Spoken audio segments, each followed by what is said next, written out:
Okay so good morning everyone. First of all Sunday के दिन भी तुम्हें पढ़ा रहे हैं हम, इसके लिए माफ़ी। ठीक है, आप लोग परसों नहीं आए थे ना, मेरी फर्स्ट क्लास में नहीं आए थे ना। मैं आपको थोड़ा सा इंट्रोडक्शन दे देती हूँ, उससे पहले एक बहुत ही प्यारा सा थॉट लिख रहा है, पढ़ लेते हैं। We are what our thoughts have made us, so take care about what you think. देखो क्या होता है, जो हम सोचते हैं ना, जो हमारे विचारों में, जैसे द सीक्रेट अगर आपने पढ़ी होगी, सुना है द सीक्रेट बुक के, तो जो हम सोचते हैं ना उनमें, गुड मॉर्निंग, उनमें वाइब्रेशंस होती है जो हमारे विचारों में, है ना। इसके ऊपर बहुत सारे एक्सपेरिमेंट्स भी हैं, अगर आप देखो यूट्यूब पे। तो हम जो सोचते हैं उनमें वाइब्रेशंस होती है, तो वो वाइब्रेशंस या वाइब्स हमेशा पॉजिटिव होनी चाहिए। इसलिए हमेशा पॉजिटिव सोचना चाहिए, कभी कभी कभी भी नहीं नेगेटिव बिल्कुल नहीं सोचना। समझ गए? तो हमेशा पॉजिटिव रहना। ऐसे नींद में मैं बैठो, मुझे भी नींद आ रही है क्योंकि ठीक है, done. Let's move ahead. Life process पढ़ देते हैं हम। देखो, सबसे बायो में सबसे पहले हम चैप्टर पढ़ते हैं लाइफ प्रोसेस। मैं वापस से आपको एक रिकैप दे देती हूँ। उसमें हमने ये बात करी थी फर्स्ट क्लास में, लेटर बॉक्स, हमने सबसे पहले ये बात करी थी कि हम किसी भी चीज को लिविंग थिंग कैसे कंसीडर करते हैं। बहुत सारे प्रोसेसेस होते हैं। क्या क्या होता है, क्या क्या बात करें? ब्रीदिंग, रेस्पिरेशन एक ही बात है। डाइजेशन हुआ, रेस्पिरेशन हुआ, बहुत सी एक्टिविटी, एक्सक्रीशन हुआ, और ट्रांसपोर्टेशन सिस्टम, ये सब कुछ जो भी आपके सेल ग्रोथ हुई, बहुत सारे फैक्टर्स हैं। बट मैंने आपको दो न्यू टर्म्स में आपको इसी से पढ़ा। देखो एक बार रीड कर लेते हैं। All living organism have certain common characteristics such as breathing, growing, requiring nutrition, producing offspring that is reproduction, responding to stimuli that distinguish them from non living things, right? ये सब चीजें ही है जो एक लिविंग बीइंग को non living से distinguish करती है, अलग बनाती है। There are certain vital processes that maintain homeostasis, ये वर्ड मैंने आपको बताया था, कौन बताएगा?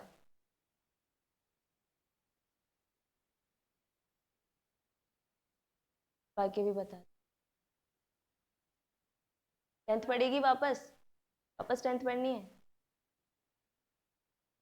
Homeostasis and proper functioning of the body, they are called life processes. ठीक है, these process continue to occur even when we are sleeping or not performing। ऐसा नहीं होता है कि हम सो रहे हैं तो हमारी हार्ट बीट बंद हो जाए, हमारा डाइजेशन बंद हो जाए। ये बिल्कुल आपके 24 आवर्स काम करते हैं। ठीक है, इसलिए हम लिविंग बीइंग है, इंक्लूडिंग प्लांट्स एंड एनिमल्स। ठीक है, नेक्स्ट पार्ट। ये characteristic, growth, reproduce, heredity. Growth क्या हो रहा है, हमें कैसी ग्रोथ हो रही है, आप बड़े हो रहे हो day by day, that is growth, cellular growth हो रही है बिल्कुल। रिप्रोड्यूस, लिविंग बीइंग्स क्या कर सकता है, खुद की ऑफस्प्रिंग को प्रोड्यूस कर सकता है। Next is heredity. हेरिडिटी मतलब कि आप बहुत कुछ अपने, थोड़े बहुत अपने पेरेंट्स के जैसे लगते हो, है ना। तो व्हीकल ऑफ हेरिड, क्रोमोसोम्स होते हैं, पढ़े होंगे नाइन्थ में। क्रोमोसोम, क्रोमोसोम के अंदर डीएनए होता है, डीएनए पे जीन होता है, ये ही रेस्पॉन्सिबल होता है क्या, क्रोमोसोम आपके फॉरवर्ड होता है आगे वाली जनरेशन में, इसलिए क्रोमोसोम को अपन व्हीकल ऑफ हेरिडिटी बोलते हैं, दैट इज हेरिडिटी। होम्योस्टेसिस, मैंने दो टर्म नहीं बताई थी, वापस से बता देती हूँ। मेटाबॉलिज्म मतलब होता है जो भी बॉडी में आपके रिएक्शंस, केमिकल रिएक्शंस चल रही है। ठीक है, कैसे केमिकल रिएक्शन जो भी चल रही है, इसके दो पार्ट होते हैं, एनाबॉलिज्म और गुड कैटाबॉलिज्म। एनाबॉलिज्म मतलब गुड, और कैटाबॉलिज्म मतलब, मैंने आपको बहुत ही याद रखने का तरीका बताया था। कैटाबॉलिज्म, कैटा मतलब काटना, काटना मतलब तोड़ना, कॉम्प्लेक्स को सिंपलर में तोड़ना। समझ में आ रहा है? ये मैं पढ़ा चुकी हूँ, रिकैप दे रही हूँ। ठीक है, मेटाबॉलिज्म मतलब जो भी केमिकल रिएक्शंस चल रही है, इनके दो पार्ट है, एनाबॉलिज्म और कैटाबॉलिज्म। ठीक है, कैटाबॉलिज्म मतलब कोई भी कॉम्प्लेक्स सब्सटेंस को हम जब सिंपलर में ब्रेक करते हैं। समझ में आया? और एनाबॉलिज्म मतलब जब हम सारे सिंपलर सब्सटेंसेस को मिला के कॉम्प्लेक्स सब्सटेंस बना। इसका एग्जाम्पल क्या है, देखो एनाबॉलिज्म, कलर ही गंदा लग रहा है, पिंक। एनाबॉलिज्म की मैं बात करूं, बातें नहीं। एनाबॉलिज्म मतलब मैंने क्या बताया था, सिंपलर टू कॉम्प्लेक्स। तुम्हें पता है फोटोसिंथेसिस में हम क्या करते हैं, जितने भी रॉ चीजें, जैसे क्या क्या हुआ, सनलाइट हुआ, वाटर हुआ, CO2, इन सबको मिला के हम क्या बना रहे हैं, ग्लूकोज बना रहे हैं, कॉम्प्लेक्स चीज बना रहे हैं। तो एनाबॉलिज्म का एग्जाम्पल क्या होगा, गुड, फोटोसिंथेसिस। ये क्वेश्चन आ जाए तो बता दोगे क्या, कैटाबॉलिज्म। कैटाबॉलिज्म मतलब कॉम्प्लेक्स टू सिंपलर। अब आपको वो पता नहीं होगा, मैं आपको बता देती हूँ क्योंकि हम आगे पढ़ेंगे। जब हम फूड लेते हैं तो हमारे अंदर क्या होता है, ग्लूकोज है। जब हम रेस्पिरेशन करते हैं अंदर O2 लेते हैं, ऑक्सीजन नहीं ले रहे हो, कोई CO2 तो नहीं ले रहा, कोई ले रहा है क्या CO2? O2 जब हम इनहेल करते हैं तो वो O2 क्या करती है, आपके ग्लूकोज जो बॉडी में ऑलरेडी है उस पर वर्क करेगी, उसको तोड़ देगी। किस किस में तोड़ेगी, एनर्जी, कुछ भी है, डांटा पड़ेगा खुशी, किस में तोड़ेगी मैं आपको बताती हूँ। CO2 जो रिलीज हो रही है, एक एनर्जी जो आपको मिल रही है, एक वाटर। ग्लूकोज 3 चीज में डिवाइड होगा, वो मैं आपको डिटेल पढ़ाई दूंगी अभी, ठीक है। तो उस इसमें कैटाबॉलिज्म में क्या हो रहा है, कॉम्प्लेक्स सिंपलर में टूट रहा है, तो इसका एग्जांपल रेस्पिरेशन लिख दूं, ये याद रखना बस, ये याद रखना। कोई डाउट? बेटा जो भी कुछ इंपॉर्टेंट बताती रहूं लिखते रहा करो, ये मुझे बताने की जरूरत नहीं होनी चाहिए। तो ये सब आपके होम्योस्टेसिस बता देती हूँ। मेटाबॉलिज्म हो गया, होम्योस्टेसिस मतलब होता है बैलेंस मेंटेन करना। बैलेंस कैसे मेंटेन करते हैं, बैलेंस मेंटेन करना मतलब जैसे आपको जब ठंड लगती है, आप स्वेटर क्यों पहनते हो, स्वेटर क्यों पहना है, ठंड लगी है, तो इस ये क्या करेगा, स्वेटर कैसे रोकेगा, बॉडी की जो आपकी बॉडी की हीट है उसको रिस्टोर करेगा, यस, उसको बाहर नहीं जाने देगा। अभी मैंने स्वेटर नहीं पहना तो मेरी बॉडी की हीट क्या कर रही है, वो बाहर जा रही है और मुझे ठंड लग रही है, ठीक है, ऐसा होता है। तो अभी अगर आपको और ठंड लगती है, जैसे इनकेस मैं बाहर ठंडी हवा में भेज दूं आपको सिर्फ टी-शर्ट में, तो आप ऐसे ठिठुर रहोगे, क्या बोलते हैं, शिवरिंग करोगे, राइट। तो शिवरिंग क्या है, shivering is a part of homeostasis.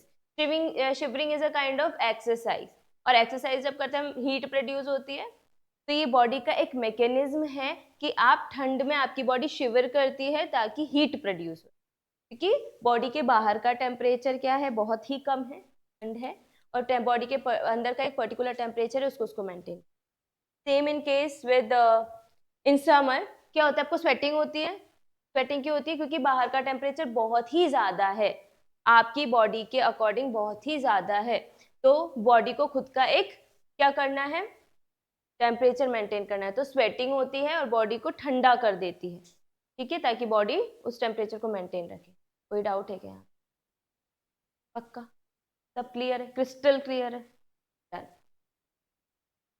ये मैंने आपको बता दिया, ये देखो, ये सेंसर आपके ब्रेन में होते हैं। जब टेम्परेचर बहुत ज़्यादा, बाहर का टेम्परेचर बहुत ज़्यादा है तो पसीना आ रहा है, बाहर का टेम्परेचर बहुत कम है तो रेस्पॉन्स में क्या हो रहा है, ठंड लग रही है। ये आपके catabolism breakdown of larger molecule, anabolism synthesis of large molecule. पढ़ लो एक बार 2 सेकेंड, फटाफट से पढ़ो।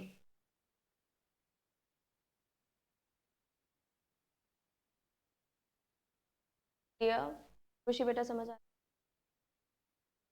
धानवी का इन तो नहीं आ रही चलो पढ़े।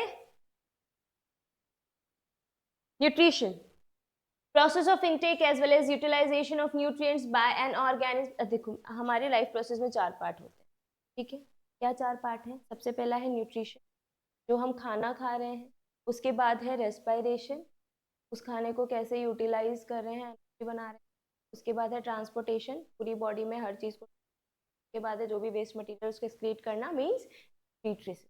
ये 4 सिस्टम हम पढ़ने, सबसे पहला है न्यूट्रिशन और इसके अंदर डाइजेस्टिव सिस्टम, 4 पार्ट्स में डिवाइडेड है ये।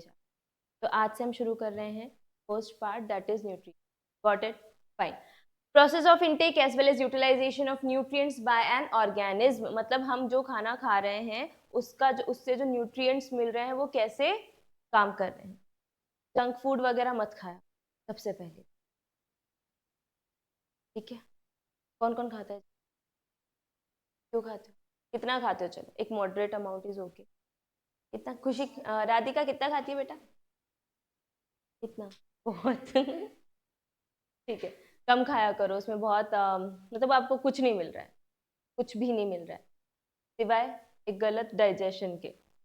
डाइजेस्टिव सिस्टम खराब होता है, आपके जो ये पिंपल्स और स्किन वगैरह है ये सब उसी की का गिफ्ट है। तो कृपया ना खाएं। और अपनी डाइट में जैसे आप सैलड इंक्लूड करो, फाइबर बहुत बहुत बहुत ज़रूरी है, सैलड लो। इवन अगर आप थोड़ा सा ये सब चीज़ें छोड़ दोगे ना, आपको अपनी स्किन पे ही बहुत फर्क, ठीक है। बाकी बाकी टिप्स के लिए पर्सनली मिलें। Process of breakdown of nutrients into smaller molecules and their absorption. Food provides us nutrition and energy. ये सब फोकट की बात। न्यूट्रिएंट्स क्या होते हैं? न्यूट्रिएंट्स दो प्रकार के होते हैं, मैक्रो एंड माइक्रो। मैक्रो वो होते हैं जो आपको अच्छे खासे अमाउंट में चाहिए। मैं बोलूँ 15-20 दिन फ्रूट मत खाओ, चलेगा ना? जिंदे रहोगे ना, जीवित रहोगे। मैं बोलूँ खाना मत खाओ 15-20 दिन, चपाती सब्जी मत, चल पाओगे क्या? का मतलब प्रूव्ड है कि आपको कार्बोहाइड्रेट, प्रोटीन, फैट्स आपको अच्छे अमाउंट में चाहिए, लार्ज अमाउंट में चाहिए। तो ये वाले जो होते हैं वो मैक्रो न्यूट्रिएंट्स। मैक्रो मतलब, माइक्रो मतलब खुद ही छोटा है, तो इससे समझ में आ जाएगा। माइक्रो मतलब छोटा, छोटा मतलब जो कम अमाउंट में चाहिए, vitamin and mineral. Got it? Any doubt here? फटाफट रीड कर लो फटाफट। न्यूट्रिएंट जरूरी क्यों है हमारी बॉडी की ग्रोथ के लिए, सेल्यूलर ग्रोथ? बच्चा अच्छे से नहीं खाता है, उसके मेंटली, इवन आप लोग मेंटली भी उससे अच्छे से नहीं काम कर पाते, ठीक है। डन। मोड्स ऑफ न्यूट्रिशन की बात करेंगे। तुमने अभी तक क्या क्या नोट किया मुझे बताओ।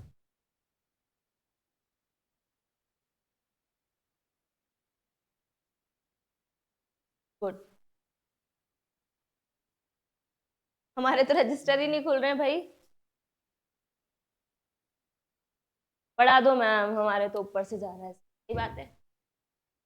हाँ, शॉर्ट शॉर्ट सीखो चीजें, सीखो क्या होता है। सबसे पहले ये नोट करा, टाइप्स ऑफ न्यूट्रिएंट्स, लिख लो। पीटी भेज देंगे तुम। और राधिका क्या हाल है? 12th में आ रही है बेटा?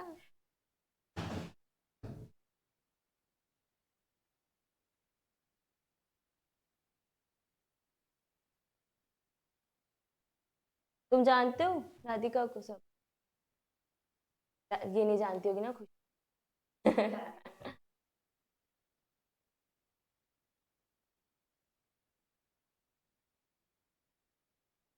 तो मेरी शक्ल से थोड़ी ना लिखने में पूरा। हाँ मतलब मैक्रो और माइक्रो। बेटा ऐसा करो, एक शॉर्ट में बस ये दोनों लिख लो। बढ़े? ओके। दो मोड के न्यूट्रिशन होते हैं, एक ऑटोट्रॉफिक होता है, एक हेट्रोट्रॉफिक होता है। मैं आपको हमेशा बोलती हूँ कि जो टर्म होती है वो खुद का मीनिंग खुद लेकर चलती है, ठीक है? बोलती हूँ ना।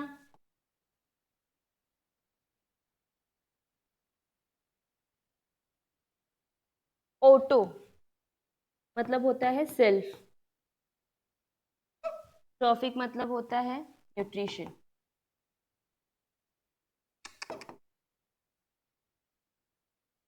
हेटेरो मतलब होता है अदर्स, ट्रॉफिक मतलब होता है न्यूट्रिशन।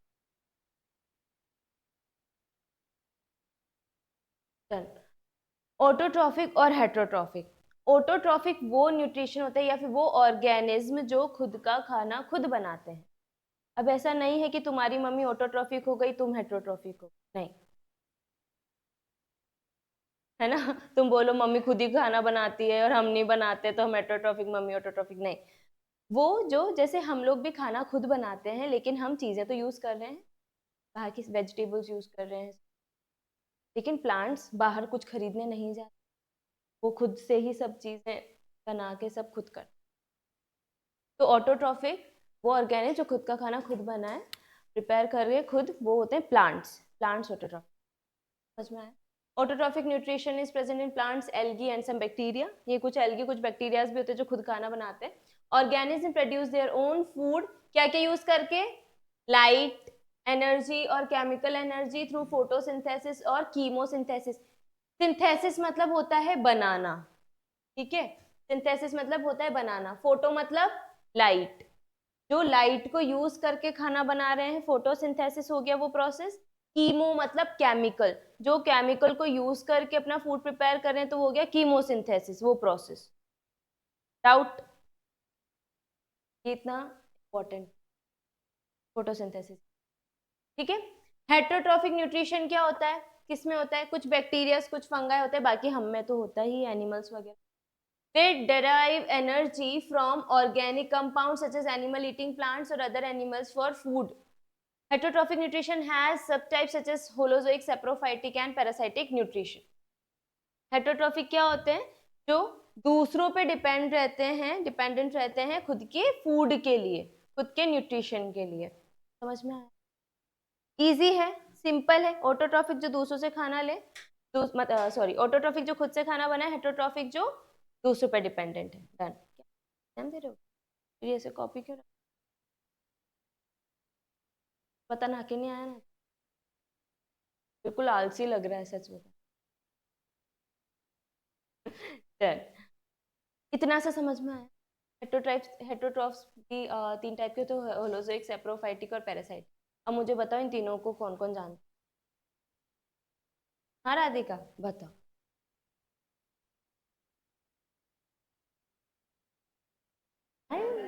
हाँ बेटा बता।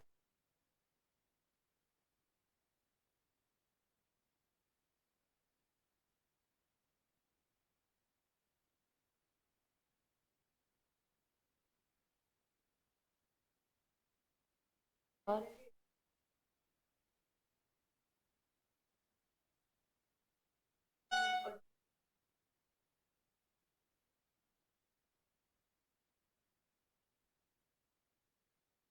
कुछ भी? पैरासाइट्स वो होते हैं जो दूसरे ऑर्गेनिज्म, जैसे सबसे common example,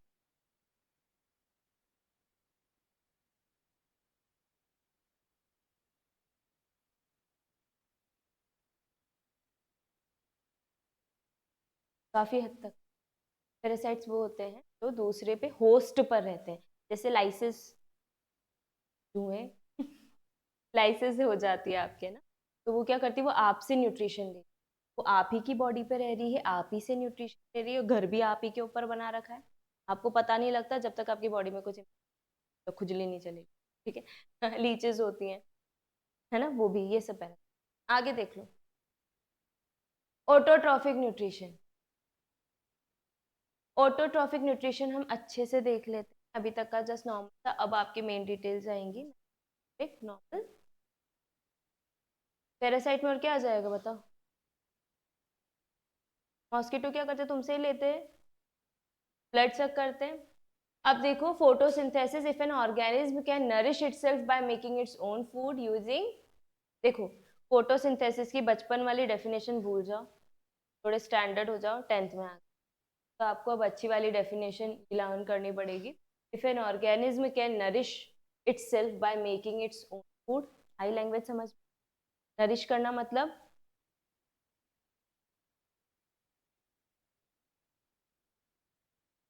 nourishment.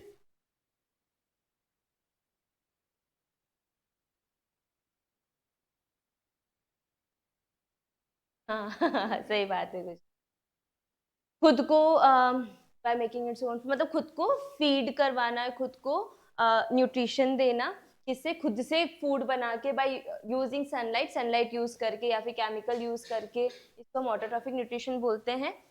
Plants photosynthesise use light energy and are called photoautotrophs, ठीक है? जो सनलाइट को यूज करे फोटोट्रॉफ्स, मैंने आपको आगे ही बता दिया है। और जो बैक्टीरिया, कुछ बैक्टीरिया है जो केमिकल यूज करते हैं एनर्जी के लिए, उनको कीमोटोट्रॉफ। इन शॉर्ट, फटाफट कल से एनसीईआरटी लेके आना।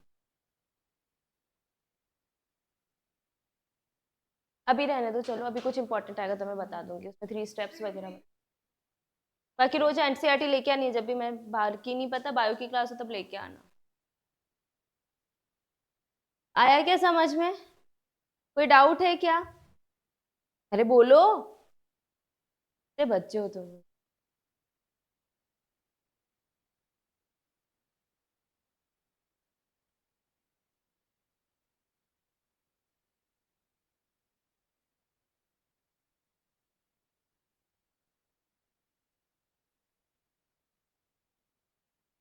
ऑटोट्रॉफिक।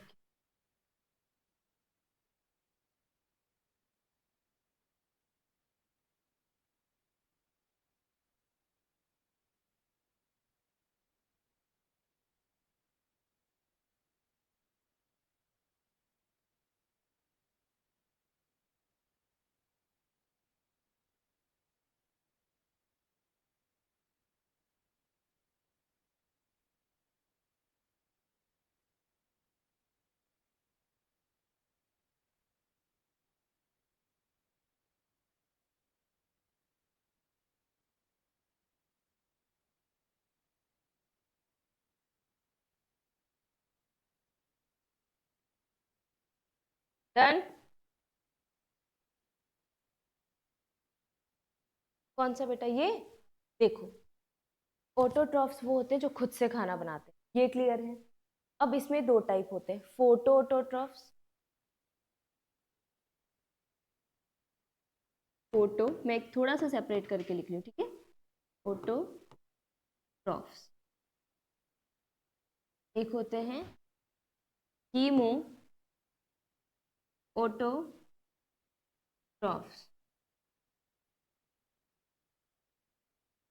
ये 2 प्रोसेस हैं जो जिससे खुद खाना बनाया जा सकता है। फोटो, फोटो मतलब होता है लाइट। क्या होता है? ऑटो मतलब सेल, ट्रॉफ मतलब न्यूट्रिशन, ठीक है। कीमो मतलब केमिकल। ऑटो मतलब वही सेम, सेल्स। ट्रॉफ मतलब वही न्यूट्रिशन। तो ये 2 प्रोसेस हैं। फोटो ऑटोट्रॉफ मतलब जो लाइट का यूज करके खुद से खाना बना रहा है, इसमें आपके प्लांट्स आ जाते हैं। एक है कीमोटोट्रॉफ जो केमिकल को यूज करके खुद का खाना बनाता है, इसमें कुछ बैक्टीरियाज कुछ का कोई ज्यादा रोल नहीं। अभी समझ में आया? Any doubt till here? Everything is clear? बेटा कुछ भी डाउट हो तो फिर नेक्स्ट क्लास में आके पूछ भी लेना।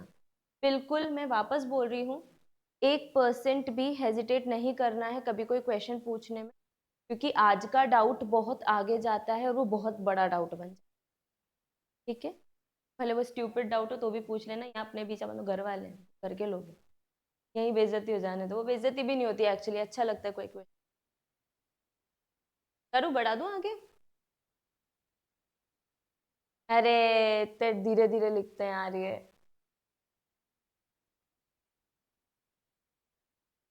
मैं तेरे को बोला ई, ये देखो भैया,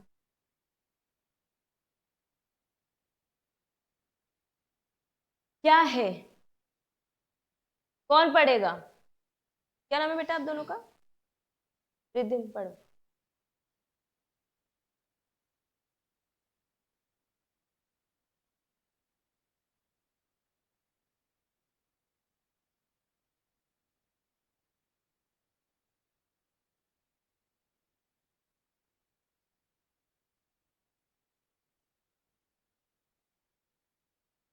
बस बस बस, क्या समझ में?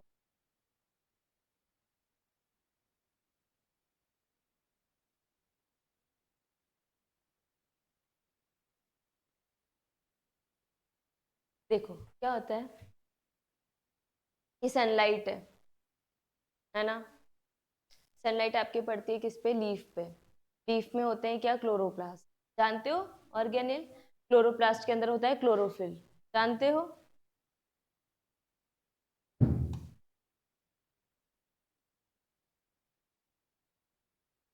क्लोरो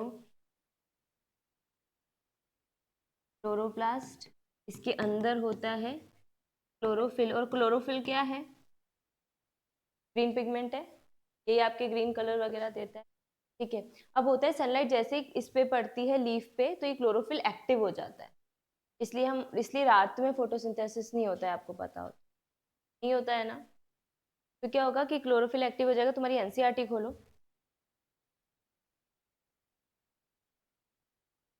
जल्दी से लाइफ प्रोसेस खोलो।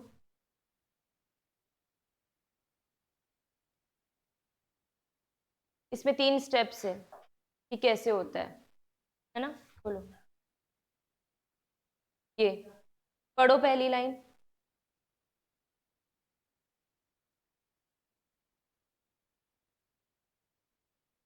बस बस बस। क्या होता है कि सबसे पहले जो लाइट एनर्जी क्या होती है, जो सन से आ रही है वो लाइट और एनर्जी है वो एक तरीके की, तो वो लाइट एनर्जी सबसे पहले लीफ में जाएगी, जैसे अंदर जा रही प्लांट में वो केमिकल में कन्वर्ट होगी, conversion of light energy into chemical energy. ये पहला स्टेप है फोटोसिंथेसिस का और ये एग्जाम में आता है। नेक्स्ट स्टेप पढ़ो।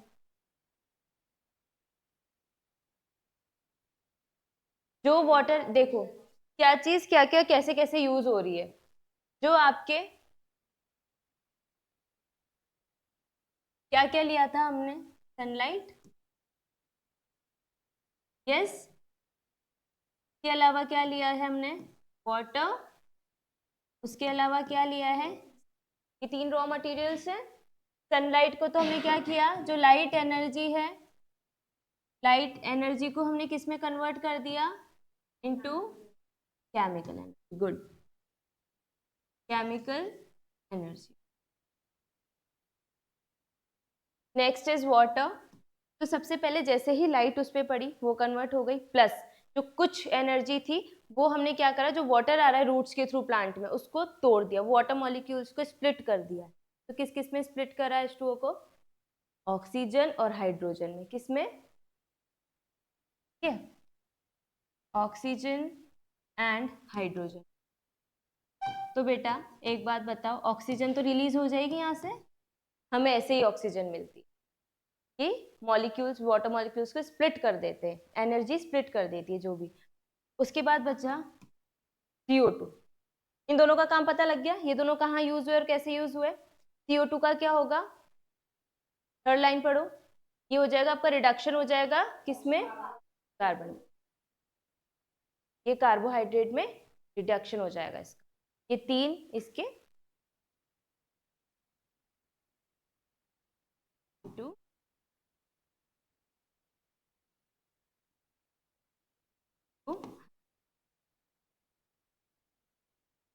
क्या आपको फोटोसिंथेसिस प्रोसेस थोड़ा क्लियर हुआ, डीपली क्लियर, वापस समझा दे।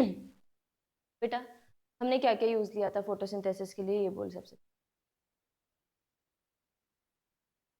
ठीक है। जैसे ही लीफ पे सनलाइट आएगी, लीफ पे होते हैं आपके क्लोरोप्लास्ट, क्लोरोप्लास्ट के अंदर होता है क्लोरोफिल। ये सनलाइट क्या करती है, जो आपके क्लोरोप्लास्ट है उसको एक्टिव कर देती है, जैसे उस पर, क्योंकि उसमें पिगमेंट है ना, तो उसको एक्टिव कर देगी। अब वो एक्टिव होते ही क्या होगा, थोड़ी सी एटीपी, जो सनलाइट कुछ एनर्जी तो उसको एक्टिव कर रही है, तो यहाँ पे हमने लाइट एनर्जी को केमिकल एनर्जी में कन्वर्ट कर दिया।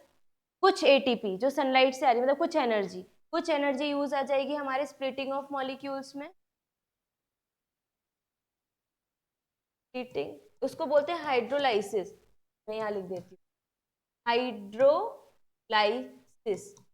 हाइड्रो मतलब होता है वाटर, लाइसिस मतलब होता है to break down, to break down. समझ में आया क्या।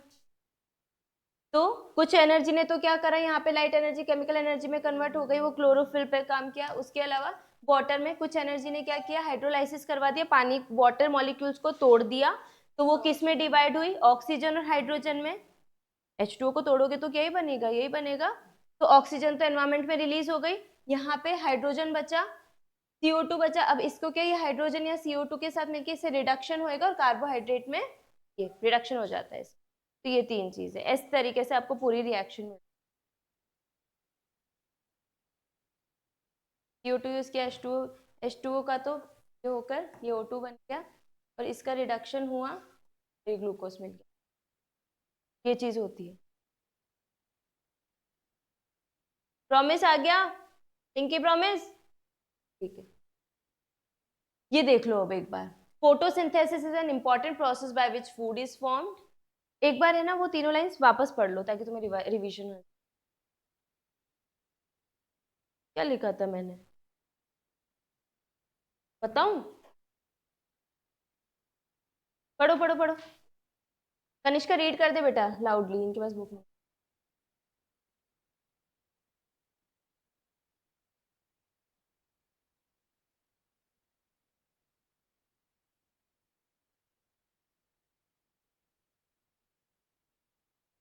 Got it everyone? कोई डाउट है क्या? इजी है? कोई कॉम्प्लेक्सिटी तो नहीं फील हो रही है? तो तेरी शक्ल देख के तो मेरे को स्माइल करके रहा कर चाहते हैं। ये लीजिए। हाँ, फोटोसिंथेसिस इंपॉर्टेंट प्रोसेस है, क्यों? क्योंकि फूड बनता है। The plant make food using sunlight, ये वही गाथा है बार बार। Chlorophyll is essential for photosynthesis and stomata to facilitate the intake of carbon dioxide. आज के लिए ना ये सफिशिएंट है। कल मैं आपको बताऊंगी कि ट्रांसपोर्टेशन के मतलब कैसे होता है, एक्सचेंज ऑफ गैसेस कैसे होता है, स्टोमेटा और ये सब चीजें तो कल समझो। आई होप आज के लिए तो सफिशिएंट है, भूल जाओगे तुम लोग। कल यहाँ तक रीड करके आना सभी लोग, ठीक है? क्या? हाँ,